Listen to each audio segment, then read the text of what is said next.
Bonsoir à toutes et à tous, nous sommes le 23 février 2026, il est 19h10 car nous avons du retard et nous allons commencer avec la première actualité. C'est Julia Simon qui a fini deuxième du classement des JO athlètes, deuxième mondial au classement des JO, c'est la deuxième. Tout de suite un reportage.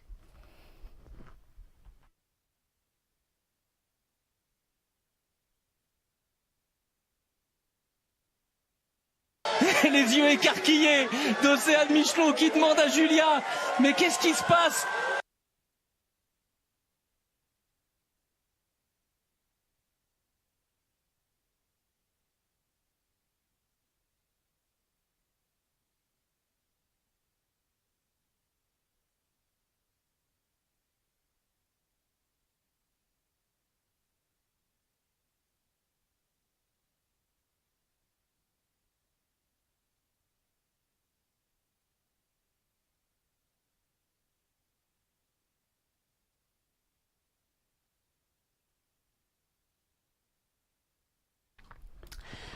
Et maintenant un reportage sur l'addiction aux écrans chez les ados avec plusieurs interviews. Ça va être la première fois que nous avons des interviews dans un reportage.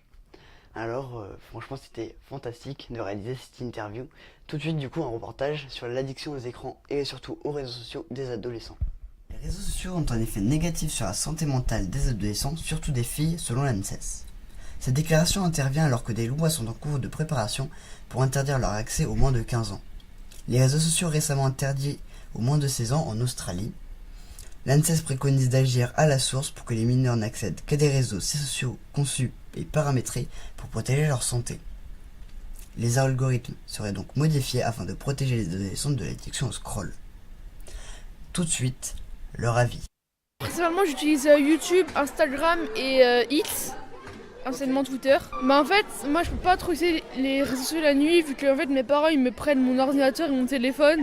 Donc ça c'est un bon point déjà je trouve. Et pour l'iPad je trouve que genre ça peut rendre violent. À moi vraiment que WhatsApp. Bah YouTube aussi.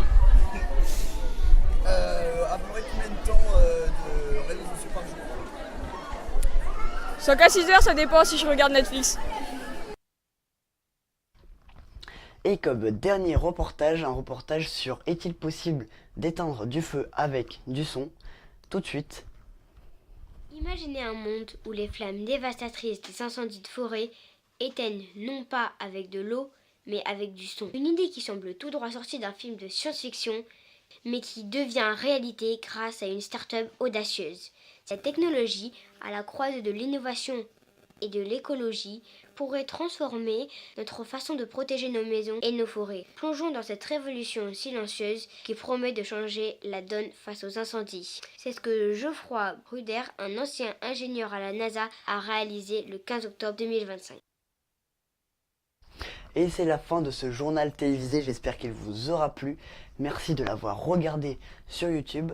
Si vous voulez regarder les prochaines éditions, vous pouvez tout simplement vous abonner et activer la cloche pour être alerté dès qu'un JT commencera. Souvent le live commence 5 à 10 minutes avant que le JT commence. Souvent il y a des programmes avant ou tout simplement une page de pub. Comme ça vous êtes alerté, vous avez 5 ou 10 minutes pour vous installer dans votre canapé, derrière votre écran de bureau pour pouvoir regarder notre JT. Donc merci de l'avoir regardé, au revoir.